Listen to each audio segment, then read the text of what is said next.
What's up, y'all? Sparty here. I want to do my video on if I think LG has failed the V30.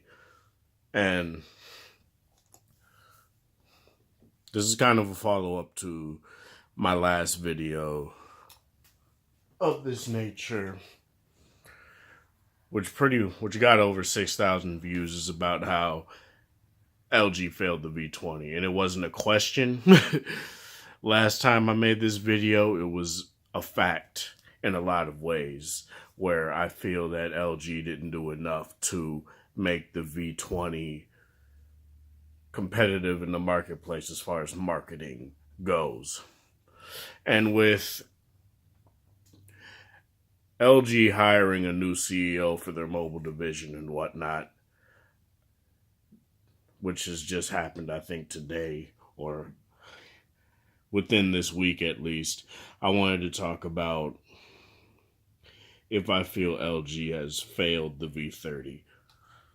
And for a short and more concise answer, I guess I would say not necessarily, but I still feel they need to do. I still feel they could have done more to make this phone competitive. Like, for instance, not have it launch a whole month after they announced it, and even a whole month after the... What the fuck? Sorry, I see something. I think I see a spider. Oh, well, whatever. Not launch it like damn near 2 whole months after the Note 8 came out. And stuff like that. There's a lot of things they could have done way better than they did. And to their credit, the one thing that they did do, which is a boon to a lot of people, not necessarily to me, because I care less about how a phone is designed and more about how it functions, but the design of this phone is very contemporary with the times of this year, everybody going to freaking glass-backed phones and whatnot, which is something I don't like. I don't like glass-backed phones, but I don't necessarily... I'm not knocking LG because they gave away the removable battery feature and stuff like that.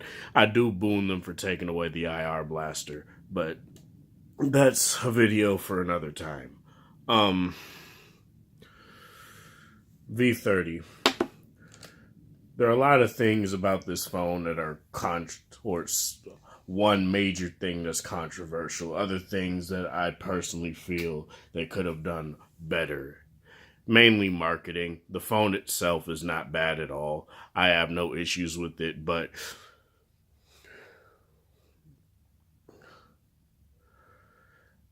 I guess I'll talk more about screen issues on my personal thing, which, in short, I don't have any really, other than the blue shift, which is whatever to me. But what up? LG did a way better job at making this phone visible, making this phone known, than they did the V20. The V20 felt kind of like a mystery, to be honest. Like, nobody even knew this phone existed. Like, I've seen maybe like 3-4 different people that I don't know have the phone. For me personally, it was me and my friend that had this phone, and now he finally got his V30 too, after a whole bunch of crap me and him both had to go through, because I assisted in him getting it. But while there are a lot of things to like about this phone, I don't necessarily think it's a failure. The V20, I mean, I don't think LG failed it. I don't see it as a fail. I never saw the V20 as a fail either. My whole point of that video was just saying that LG failed their device. Not the phone itself was a failure. But because you could have something that's very well marketed, very well pushed in to the mainstream and still flop. That has nothing to do with, that has nothing to do with, LG, if they marketed and if they had marketed and pushed the V20, or if they had marketed and pushed the V30. I still believe that people will still flock to the contemporary stuff, the Samsung Galaxies, the iPhones, even to some extent the Pixel, OnePlus, etc. But honestly, to me, personally, I don't think LG failed this phone in every regard, that they failed the V20. The V20, the main sticking point was always the marketing. They totally messed up with the marketing of this phone.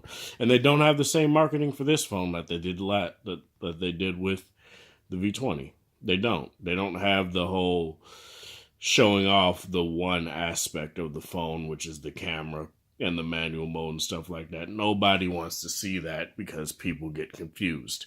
And that's the main thing that I will give them props for. They didn't do that. And I'm not saying that, advertising a full manual mode is bad, but doing it to the where you're trying to, market to consumers, the average consumer in a lot of ways, is not something that you should do. It's not something that helps people be like, oh, I want this product because it's easy to use. When you put a whole bunch of controls on the screen and show people what it looks like, they get confused and they think that's the only mode on the camera that you can use it in. So that's where they messed up. They didn't do that on this phone. They could easily market, the quad DAC, easily the best headphone performer on the market right now. They could even do a montage of V10, V20, V30 and show how the V series has evolved over these past 3 years. They can do that as well. There's a lot of things that they can do too, and I hope they do that soon. The screen is something that, people will probably not even notice. It's more than these nitpicking YouTubers that are talking about it a lot. And I haven't seen a lot of videos even talking about the V30 screen. I've seen it more with the Pixel. So it's not even a big point to even bring up at this point. But as far as, do I think the V30 has been failed by LG, I really don't. I think they did miles better than they did last year, but there's still improvement to be done. And I think that's the main thing to take away from this video. I'm not going to make this a super ranty, damn near 30-minute video like I did the how LG failed the V20 video, but I just wanted to get this off my chest. That's pretty much it. I don't think LG failed the V30. I think they did better, but they could always do way better. And they can make this phone sell way more than they did. But yeah, this is Sparta. Thank you guys for watching. Thanks for the support. And I hope you guys have a wonderful Thursday morning, afternoon, evening, or night, whatever time of day it is in your area. Have a good one.